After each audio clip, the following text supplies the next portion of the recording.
Indore bypass स्थित Adams L restaurant पर खाद्य सुरक्षा विभाग ने बड़ी कार्रवाई की है। सीएम हेल्पलाइन की शिकायत के आधार पर कलेक्टर के निर्देश के बाद टीम ने निरीक्षण किया था। यहां 10 से अधिक एक्सपायर्ड खाद्य उत्पाद मिले, जबकि पिस्ता, मिर्च पाउडर और सौंफ में कीड़े पाए गए। वेज नॉन वेज सामग्री एक ही डीप फ्रीजर में रखी पाई गई थी। पानी की जांच रिपोर्ट और कर्मचारियों के मेडिकल प्रमाण पत्र भी नहीं मिले। टीम ने 6 खाद्य पदार्थों के नमूने लिए हैं और एक्सपायर्ड सामग्री नष्ट करा दी गई। गंभीर लापरवाही पर रेस्टोरेंट की खाद्य अनुज्ञप्ति आगामी आदेश तक निलंबित कर दी गई है। कल एक बड़े रेस्टोरेंट पर छापामार कार्रवाई में अनियमितताएं मिली, हमने लाइसेंस से निरस्त किया। तो कैसे देखते हैं इस तरह के? देखिए, माननीय मुख्यमंत्री जी के निर्देशन में लगातार मिलावटखोरों पे और अमानक जो खाद्य पदार्थ सेल करते हैं उनके खिलाफ प्रशासन सख्त कार्रवाई कर रहा है। और कल भी जब हमारी टीम ने इंस्पेक्शन किया उस रेस्टोरेंट का, एडम्स रेस्टोरेंट जो है, उसमें कई सारे एक्सपायर्ड सामान मिले हमको, कई सारे अनहाइजीनिक कंडीशन में काम करते हुए दिखे।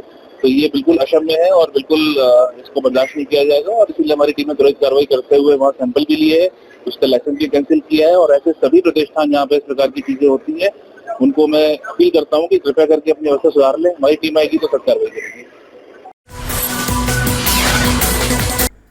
नागपंचमी के अवसर पर इंदौर की पारंपरिक अखाड़ा संस्कृति और कुश्ती की झलक भी देखने को मिली।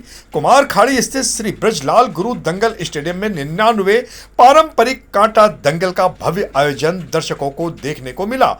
वर्ष 1927 से चली आ रही इस परंपरा में पहलवानों ने जमकर दांव पेंच और दमखम दिखाया। बड़ी संख्या में कुश्ती के शौकीन दर्शक मुकाबला देखने पहुंचे थे। ब्रह्मलीन गुरु प्रसाद पहलवान की स्मृति में आयोजित दंगल निःशुल्क रहा। कैबिनेट मंत्री कैलाश विजयवर्गीय ने भी यहां पहुंचकर पहलवानों और आयोजन समिति का उत्साहवर्धन किया। आयोजन समिति का उद्देश्य पारंपरिक कुश्ती की विरासत को आगे बढ़ाना और नई पीढ़ी को अखाड़ा संस्कृति से लगातार जोड़े रखना है। नागपंचमी का आयोजन ये 99 सालों से चलता आ रहा है। अब ये 99 साल हो गए हैं। इस अखाड़े के अंदर सार्वजनिक व्यायामशाला है ये, और इसमें सभी लोग बढ़ चढ़ के हिस्सा लेते हैं और सभी लोग मदद भी करते हैं। इसके अंदर सभी लोग प्रकार के लोग मदद करते हैं। इसमें कितने खिलाड़ी इसमें पार्टिसिपेट? कम से कम 100-150 कुश्ती हो चुकी है। अभी कम से कम 3 घंटे लगातार चली और 2 लाख रुपए बांटा गया है। फाइनल कुश्ती में किस तरह? फाइनल कुश्ती के अंदर 20 मिनट कुश्ती चली, गोलू जाट की और अजय बाथम की। इन दोनों कुश्ती को 20 मिनट के बाद बराबर किया जाता है। महिला कुश्ती में हुई थी 4-5, उनमें 2-3 महिला जीती हुई थी। कौन सा वर्ष है ये? 99 वर्ष है। आपका नाम है? नर्मदा कश्यप उस्ताद।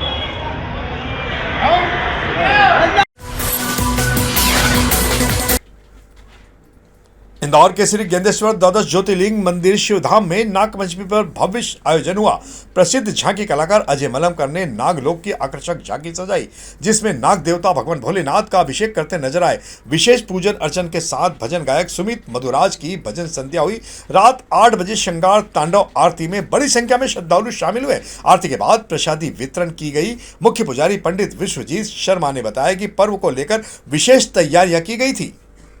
देखिए, सभी भक्तगणों सावन मास की बहुत बहुत शुभकामनाएं। जिस प्रकार आपको पता है कि 30 वर्षों बाद सोमवार के दिन नागपंचमी का संयोग बना है। आज सावन का तीसरा सोमवार भी है और नागपंचमी भी है और शुक्ल पक्ष भी है, जिसे हम उजाला पक्ष बोलते हैं। सुबह से यहाँ भक्तों का तांता लगा हुआ है। सुबह से भक्त जल चढ़ाने आ रहे हैं। मेरा अभी आप देख रहे हैं भगवान का श्रृंगार भी आपने देखा है कि नाग चंद्रेश्वर के रूप में किया गया है। विशेष रूप से 9 नाग की यहाँ झांकी सजाई गई है। मेरा आप सभी से अनुरोध है कि शुद्धाम मंदिर पर आए और भगवान का आशीर्वाद प्राप्त करें। आज भगवान को चावल से 9 नाग के रूप में श्रृंगारित किया गया है। रात्रि 8 बजे महातांडव आरती की गई है। मेरा आप सभी से अनुरोध है इस तांडव आरती में पधारें और उसका आशीर्वाद प्राप्त करें। हरियाली तीज के अवसर पर कुमाऊं सखी महिला मंडल के द्वारा 16वें तीज महोत्सव का आयोजन किया गया। कार्यक्रम में समाज की सैकड़ों महिलाएं पारंपरिक वेशभूषा में शामिल हुई। आशा कुमाऊं ने सुहागनों का पारंपरिक रूप से स्वागत किया। आयोजन में miss and Mrs Teej, mehndi सजाओ, पारंपरिक वेशभूषा में रैंप वॉक, एकल एवं समूह नृत्य सहित विभिन्न मनोरंजक खेल और क्विज प्रतियोगिताएं भी आयोजित की गई। बेस्ट मिसेस तीज में खुशी कुमावत प्रथम रही, वहीं दिति और कोमल कुमावत तृतीय रही। बेस्ट डांस में अनीता कुमावत प्रथम रही, अधिका दिति और खुशी कुमावत तृतीय रही। बेस्ट मेहंदी में सुनीता कुमावत ने पहला स्थान प्राप्त किया। मध्य प्रदेश के अजब गजब इंदौर नगर निगम का एक और बड़ा कारनामा सामने आया। इंदौर के गोराकुंड चौराहे के पास नई पाइपलाइन की टेस्टिंग शुरू होते ही सड़क धंस गई। पानी के दबाव से सड़क का बड़ा हिस्सा टूटकर गड्ढे में तब्दील हो गया। निगम ने बैरिकेडिंग कर रास्ता सुरक्षित किया। करीब 40 करोड़ की लागत से बनी इस सड़क की गुणवत्ता पर तमाम सवाल खड़े हो रहे हैं। पाइपलाइन का काम यूं तो वर्ष 2021 तक पूरा हो जाना था, लेकिन टेस्टिंग 4 साल बाद हुई। स्मार्ट सिटी क्षेत्र में 50 करोड़ से अधिक खर्च के बावजूद नियमित जल सप्लाई शुरू नहीं हो सकी। अब जांच के बाद ही स्पष्ट हो गई खामी पाइपलाइन में है या सड़क में। फिलहाल तो नगर निगम के अधिकारियों के पास इसका कोई जवाब नहीं है। बस एक बार फिर नगर निगम जांच की बात करेगा और फाइल जांच के ढेर में तब्दील हो जाएगी।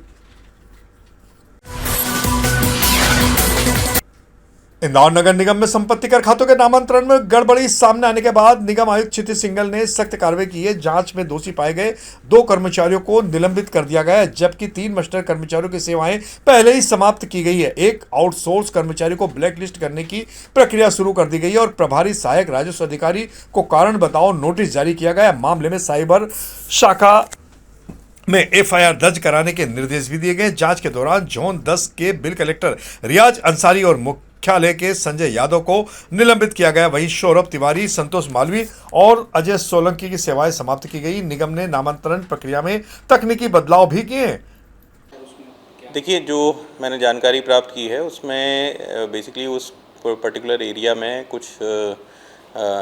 कुछ पार्ट में रोड पूरी बनाई ही नहीं गई थी, क्योंकि उस समय भी ये जो पानी के कनेक्शन का जो काम था वो अधूरा था।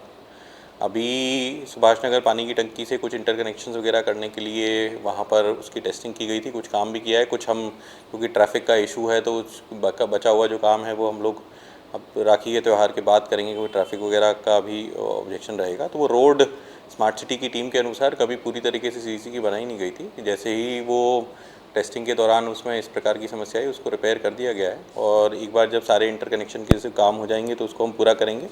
फिर भी अगर उसमें जो भी अगर कोई लापरवाही हो गई तो उसको हम लोग देख के और उसमें आगे कार्रवाई करेंगे। इंदौर नगर निगम में संपत्ति कर खातों के नामांतरण में हुई गड़बड़ी अब साइबर जांच के दायरे में भी आ चुकी है। निगम ने मामले में साइबर क्राइम विभाग में एफआईआर दर्ज करने के लिए आवेदन दे दिया है। आंतरिक जांच में बिना विधिवत आवेदन के संपत्ति कर खातों में ऑनर नेम बदले जाने का खुलासा हुआ था। इसके बाद 2 कर्मचारियों को निलंबित भी किया जा चुका है। देखिए, नगर निगम में जो नामांतरण का जो इशू आया था कि डिप्टी कमिश्नर की लॉगिन आईडी का यूज़ करके कुछ प्रॉपर्टीज़ के डिटेल्स में चेंज किए गए थे, उसमें हम लोगों ने लोकल जो अपने एडिशनल कमिश्नर्स आईटी और रेवेन्यू के अध्यक्षता में तो कमेटी बनाई थी। साथ ही हम लोगों ने जो CERT MP computer emergency response team Madhya Pradesh के जो एक्सपर्ट्स हैं उनको भी एंगेज किया था, क्योंकि कुछ टेक्निकल इश्यूज़ थे। उन्होंने भी हम लोगों को अपनी रिपोर्ट दे दी है। लोकली जिन लोगों के चेंज हुए थे उन प्रॉपर्टीज़ के जो भवन स्वामी थे या जिनका नाम चढ़ा था बाद में, उनको भी यहाँ पर लोकल में समिति ने बुला के उनसे बात की थी। तो कमेटी ने वहाँ जो सर्ट एमपी ने कुछ आईटी रिलेटेड चेंजेस बोले हैं जो पोर्टल में चेंज होने हैं, तो उसके लिए तो हम लोगों ने क्योंकि ये पोर्टल ई नगर पालिका का स्टेट गवर्नमेंट से चलता है, तो हम लोगों ने वहाँ भेजा है। कुछ चेंजेस ऑलरेडी पहले भी हम करा चुके थे, कुछ और होने की ज़रूरत है फर्दर उसको सिक्योर करने के लिए। इंदौर नगर निगम में मंगलवार को हुई जनसुनवाई में इस बार फरियादों की संख्या काफी कम देखने को मिली। गिने चुने आवेदक ही अपनी शिकायत लेकर पहुंचे थे। शायद लोगों का विश्वास अब निगम से उठता जा रहा है। मंगलवार को जो शिकायतकर्ता निगम पहुंचे थे, इनमें ज्यादातर मामले अवैध निर्माण से जुड़े थे। प्रेमनगर में अवैध हॉस्टल की शिकायत लेकर पहुंचे विपिन ने निगम की कार्रवाई पर तमाम सवाल उठाते हुए कहा कि शिकायत करने के बावजूद अब तक अपेक्षित राहत ही नहीं मिली। ऐसे में निगम की जनसुनवाई में दर्ज शिकायतों के निराकरण और कार्रवाई की प्रक्रिया पर भी तमाम सवाल खड़े हो रहे हैं। जन सुनवाई में आए थे आप, किस लिए आए थे? जी, मैं जन सुनवाई में आया था। मेरे मकान के ठीक पास में 11 प्रेमनगर एक अवैध निर्माण हो रहा है हॉस्टल का। 5 मंजिला भवन बन रहा है, जबकि 14 फीट की कुल सड़क है उसके अंदर, और उसमें एमओएस वगैरह कुछ भी नहीं छोड़ा गया है। 1 मंजिल पे 800 फीट की परमिशन रहती है, इन्होंने 2-2 हज़ार फुट की छतें भरी हुई है। और 5वीं मंजिल का निर्माण हो रहा है, 5वीं मंजिल की छत बनने की तैयारी हो रही है पूरी। 1 या 2 दिन में वो छत भी भरा जाएगा। कौन है बिल्डर? बिल्डर संजय पटेजा और भरत इंदानी। क्या हॉस्टल बना? हॉस्टल बना रहे हैं वो लोग। कहाँ पर है ये प्रेमनगर के अंदर है, माणिकबाग रोड पे आता है। प्रेमनगर वार्ड क्रमांक 66 जोन 12। आपका नाम? दिलीप फिरवानी नाम है मेरा।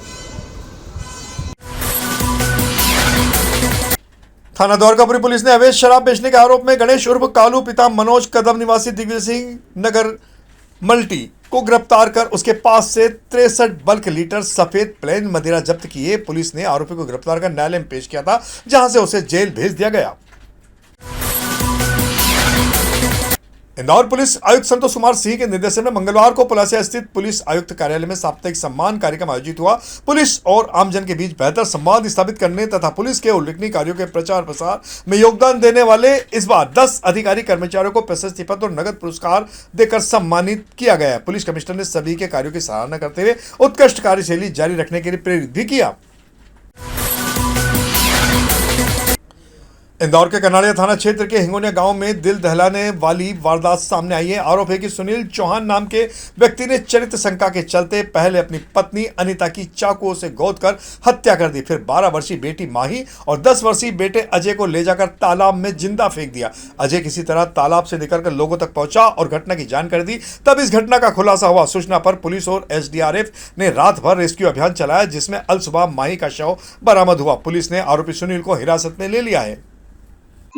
पुलिस थाना कनाड़िया के अंतर्गत देर रात एक सूचना एफआरबी को मिली थी कि एक बच्चे ने ये बताया था कि एक घटना हुई है, इस घटने में उसके पिता के द्वारा उसकी मां और बहन को मार दिया है और उसको तालाब में फेंक दिया है। ये देर रात की घटना थी और चूंकि अंधेरा था, पुलिस ने तुरंत ही इसमें सक्रियता दिखाते हुए, क्योंकि घटना की जो प्रकार था वो काफी संवेदनशील था, वहां तुरंत ही थाना प्रभारी एसीपी खजराना उनकी पूरी टीम जब वहां पहुंची तो चूंकि रात का अंधेरा था और काफी मुश्किल था, और वहां जो हिंगोनिया जिस जगह बताया था वहां 3 तालाब थे। अंधेरा होने के कारण तो उसमें काफी समस्या थी, तो तुरंत ही एसडीआरएफ की टीम से भी जब संपर्क किया गया और जब पूरे तालाबों की सर्चिंग की गई तो उसमें देर रात मतलब सुबह के टाइम ये पुष्टि हुई और उस पुष्टि में 2 डेड बॉडी वहां मिली है। उसमें एक की पहचान अनीता के रूप में हुई है, वहीं जो बच्ची की जो पहचान है अनीता की जो बच्ची थी माही के रूप में हुई है। ई अटेंडेंस व्यवस्था के विरोध में मंगलवार को इंदौर जिले के कृषि विस्तार अधिकारी हड़ताल पर चले गए। अधिकारियों ने इंदौर कृषि विभाग कार्यालय में धरना देकर विरोध भी जताया। उनका कहना है कि ई अटेंडेंस व्यवस्था को लेकर उनकी कई मांगे और आपत्तियां हैं। मांगों के निराकरण तक आंदोलन जारी रखने की भी चेतावनी दी गई है।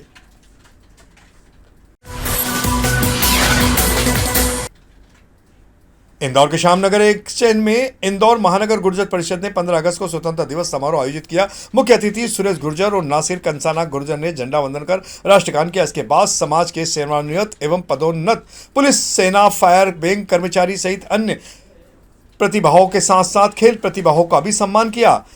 उपाध्यक्ष सूबेदार सिंह गुर्जर ने आयोजन की जानकारी दी। कार्यक्रम में डालचंद गुर्जर, धीर सिंह गुर्जर, कमला गुर्जर सहित बड़ी संख्या में समाजजन मौजूद थे।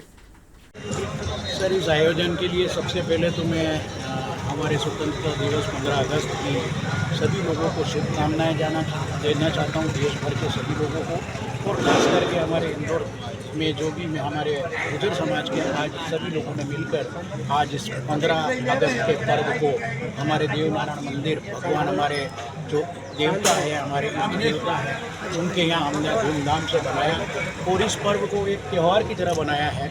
और आज इस अवसर पर हम सभी गुर्जर समाजों ने ये शपथ ली है कि जब भी हम सभी लोगों को किसी भी प्रकार का कोई भी हमारे पे एक दूसरे के ऊपर दुख आता है, दर्द आता है, तो हम सब एकजुट होकर खड़े रहेंगे। और खास करके मध्य प्रदेश में, वो खास करके इंदौर में हमारा गुर्जर समाज बहुत संख्या में है यहाँ, और सभी गुर्जर समाज को मैं इस माध्यम से सभी लोगों को ये कहूँगा कि हम एकजुट हों, एक प्लेटफॉर्म पे आएँ और हम ज़्यादा से ज़्यादा सब जुड़कर गुर्जर समाज का उत्थान करें। आपका भारत माता की जय। सुरेश गुर्जर, मध्य प्रदेश प्रभारी।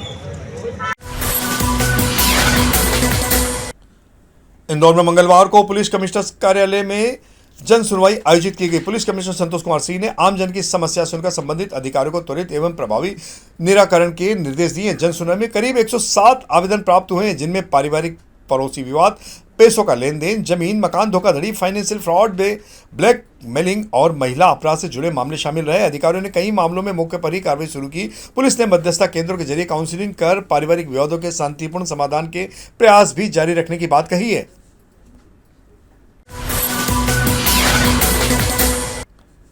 और इधर इंदौर कलेक्टर शिमो वर्मा ने साप्ताहिक जन सुनवाई में आम जन की समस्याएं संवेदनशीलता से सुनते हुए संबंधित अधिकारियों को त्वरित एवं समयबद्ध निराकरण के निर्देश दिए।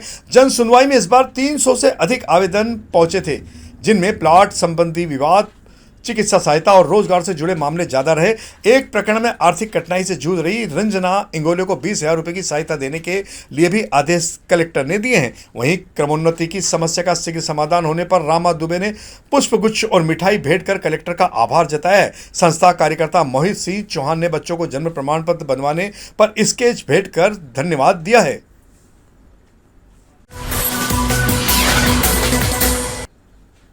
उज्जैन में नागपंचमी और सावन के तीसरे सोमवार पर आस्था का अभूतपूर्व जन सैलाब उमड़ पड़ा। 24 घंटे चले आयोजन में करीब 12 लाख से अधिक श्रद्धालुओं ने नाग चंद्रकेश्वर मंदिर में दर्शन किए। वहीं 4,80,000 से ज्यादा लोगों ने महाकाल मंदिर पहुंचकर बाबा के दर्शन का लाभ लिया। इसके अलावा करीब 1.5 लाख श्रद्धालुओं ने काल भैरव बाबा के दर्शन का लाभ लिया है। लाखों भक्त बाबा महाकाल की सवारी में भी शामिल हुए। पिछले वर्ष की तुलना में इस बार श्रद्धालुओं की संख्या में बड़ी वृद्धि देखी गई। विशाल जन सैलाब ने आगामी सिंहस्थ महापुरु की एक झलक सी दिखा दी है। उज्जैन की बढ़ती धार्मिक महत्ता को भी रेखांकित किया जा रहा है। तो यह थी हमारे आज की प्रमुख खबरों का सिलसिला आगे भी जारी रहेगा। इंदौर से जुड़ी ताजा और महत्वपूर्ण जानकारी के लिए आप हमारे दोपहर न्यूज चैनल से लगातार जुड़े रहने के लिए सबसे पहले इसे सब्सक्राइब करें। यदि आपके पास भी कोई महत्वपूर्ण खबर या जानकारी हो तो आप दोपहर न्यूज चैनल पर दिए गए नंबर पर संपर्क कर सकते हैं। धन्यवाद।